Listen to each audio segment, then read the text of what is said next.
नमस्कार, मैं हूं खुशी राय। आचरण न्यूज में आपका स्वागत है। तो आज की बुलेटिन इस प्रकार है। सुप्रीम कोर्ट ने कहा तत्काल डॉक्टर काम पर लौट आए। जम्मू कश्मीर पहुंचे राहुल गांधी गठबंधन कर चुनाव लड़ेंगे। आंध्र प्रदेश की फार्मा फैक्ट्री में लगी भीषण आग। राम माधव और राहुल गांधी ने श्रीनगर में डाला डेरा। बांग्लादेश की पूर्व प्रधानमंत्री शेख हसीना और उनके पूर्व सांसदों का डिप्लोमेटिक पासपोर्ट रद्द।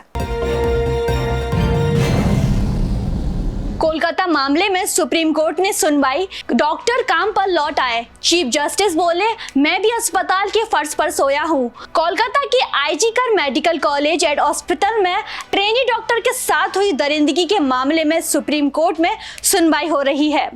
सीजीआई ने कहा डॉक्टर काम पर लौट आए। अगर आप काम पर वापस नहीं लौटेंगे तो सार्वजनिक प्रशासनिक ढांचा कैसे चलेगा। मैं अस्पताल की स्थिति जानता हूं। मैं खुद एक सरकारी अस्पताल के फर्श पर सोया हूं। जब मेरे परिवार का एक सदस्य बीमार था, उन्होंने कहा हमें बहुत सारी ईमेल मिले हैं जिनमें डॉक्टर ने कहा कि उन पर बहुत दबाव है। 48 या 36 घंटे की ड्यूटी अच्छी नहीं है। सीजीआई ने कपिल सिब्बल से कहा इस केस में एक पहलू बेहद परेशान करने वाला है। अननेचुरल डेथ की एंट्री सुबह 10:10 पर दर्ज की गई। क्राइम सीन की सुरक्षा, सबूत जुटाने आदि का काम रात 11:30 बजे किया गया। तब तक क्या हो रहा था? कोर्ट ने एक महिला वकील ने बताया कि अर्जीकर अस्पताल के डॉक्टर अभी भी डरे हुए हैं। बहुत कम ने ड्यूटी ज्वाइन की है। चीफ जस्टिस ने कहा यह चिंताजनक है। सरकार की तरफ से पेश हुए सॉलिसिटर जनरल ने कहा हम सीआईएसएफ से उनकी सुरक्षा के लिए कहेंगे। महिला वकील ने कहा एडमिनिस्ट्रेटिव स्टाफ के लोग भी डरा रहे हैं। चीफ जस्टिस ने कहा अगर ऐसा है तो हमें उनका नाम दीजिए। जम्मू कश्मीर पहुंचे राहुल गांधी गठबंधन कर चुनाव लड़ेंगे। हम नफरत को प्यार से हराएंगे। जम्मू कश्मीर की चुनाव की घोषणा के बाद राजनीति हलचल शुरू हो गई है। राहुल गांधी आज जम्मू कश्मीर पहुंचे। उन्होंने कहा जैसे ही हमें पता लगा कि चुनाव होने वाले हैं, हम सबसे पहले यहाँ आए। हम लोगों को ये मैसेज देना चाहते हैं कि आप हमारे लिए पहले हैं। स्टेट छीनकर इसे केंद्र शासित प्रदेश बनाया गया। जम्मू के लोग जिस डर से जीते हैं, हम उस डर को मिटाना चाहते हैं। राहुल गांधी ने कहा मैं जम्मू कश्मीर के लोगों से मोहब्बत करता हूं। ये रिश्ता बहुत पुराना है। ये दिल का रिश्ता है। कांग्रेस ने जम्मू कश्मीर में निडरता के साथ काम किया। उन्होंने यह भी कहा कि कांग्रेस का गठबंधन होगा, लेकिन कांग्रेस के कार्यकर्ताओं की अनदेखी नहीं होना चाहिए। राहुल गांधी ने पीएम मोदी पर भी तंज कसा। उन्होंने कहा कि मोदी जी पहले यहाँ छाती फुलाकर आते थे, लेकिन अब नहीं दिखते हैं। कांग्रेस नेता ने कहा हमें मोहब्बत ने जिताया है। हम नफरत को मोहब्बत से हराएंगे। हमने मोदी की कॉन्फिडेंस को और उनकी साइकोलॉजी को तोड़ दिया है। नफरत के बाजार में मोहब्बत की दुकान खोलनी है। आंध्र प्रदेश की फार्मा फैक्ट्री में लगी भीषण आग। आग की चपेट में आए 18 लोग। आंध्र प्रदेश की अनागापल्ली जिले की एक फार्मा फैक्ट्री में कल दोपहर करीब 2:15 पर आग लगी। हादसे में पहले 18 लोग की जान जाने की जानकारी सामने आई है, जिसमें 36 लोग बुरी तरह जख्मी हो गए हैं। सभी को जिले के एनटीआर अस्पताल में भर्ती कराया गया। घटना अच्युतापुरम सेज स्थित फार्मा कंपनी के प्लांट में हुई। प्रत्यक्षदर्शी ने बताया कि पहले कंपनी के रिएक्टर के पास आग दिखी, फिर तेज धमाका हुआ जिससे बिल्डिंग के पहले फ्लोर पर स्लैब ढह गया। लोगों ने कहा कि घायलों की संख्या ज्यादा हो सकती है, क्योंकि फैक्ट्री में उस समय करीब 381 से ज्यादा कर्मचारी 2 शिफ्ट में काम कर रहे थे।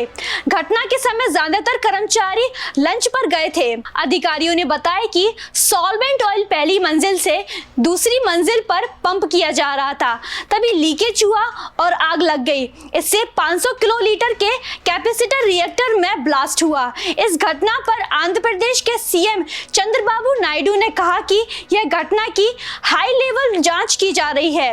अगर फैक्ट्री मैनेजमेंट की लापरवाही सामने आती है तो उस पर सख्त कार्रवाई की जाएगी।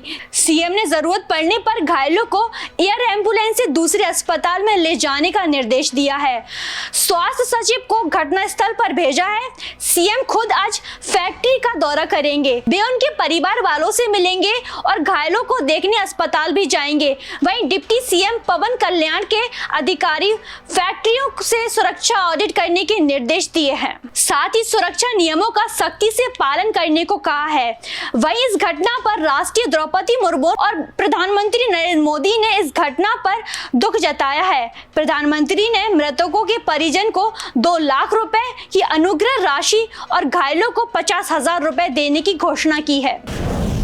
राम माधव और राहुल गांधी ने श्रीनगर में डाला डेरा। कांग्रेस और नेशनल कॉन्फ्रेंस के बीच पक रही राजनीति खिचड़ी। नए जम्मू कश्मीर में पहली बार चुनाव होने जा रहे हैं। विधानसभा चुनाव में अपनी पकड़ मजबूत बनाने के लिए विभिन्न राजनीति दलों ने अपने अपने स्तर पर तैयारी शुरू कर दी है। भाजपा की ओर से प्रदेश का चुनाव प्रभारी बनाए जाने के बाद राम माधव श्रीनगर पहुंच गए हैं। दूसरी ओर कांग्रेस अध्यक्ष मल्लिकार्जुन के साथ लोकसभा में नेता विपक्ष राहुल गांधी ने भी श्रीनगर में डेरा जमा लिया है, जहां वे नेशनल कॉन्फ्रेंस के साथ गठबंधन को अंतिम रूप दे सकते हैं। फिलहाल सभी राजनीतिक दलों का ध्यान सिर्फ और सिर्फ कश्मीर पर केंद्रित है। सूत्रों के मुताबिक मिली जानकारी के 2015 में भाजपा और पीडीपी गठबंधन की सरकार के निर्माता राजे राम माधव ने श्रीनगर पहुंचते ही पार्टी नेताओं से मिली जानकारी के मुताबिक हकीकत जान ली है। वे लगातार चुनाव की तैयारी पर चर्चा भी कर रहे हैं। माना जा रहा है कि प्रदेश भाजपा में 2 चुनाव प्रभारी बनाने के उद्देश्य दोनों संभागों पर अधिक ध्यान केंद्रित करना है। ऐसे में राम माधव कश्मीर पर अधिक फोकस कर रहे हैं। दूसरी ओर भाजपा, कांग्रेस और नेशनल कॉन्फ्रेंस के बीच पक रही राजनीतिक खिचड़ी पर पैनी नजर रखे हुए हैं। इस गठबंधन के नफा नुकसान का भी आकलन कर रही है। अगर नेशनल कॉन्फ्रेंस और कांग्रेस में बात बन जाती तो जम्मू संभाग के कई विधानसभा क्षेत्रों में भाजपा को मजबूत चुनौती मिलेगी।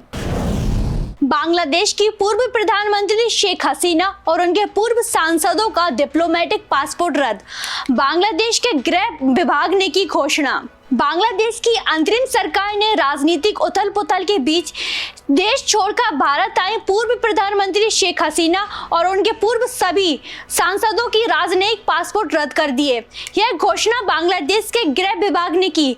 शेख हसीना बांग्लादेश में बढ़ती हिंसा और अपनी जान को खतरे में पड़ने की वजह से शरण की तलाश में 5 अगस्त को भारत में आई।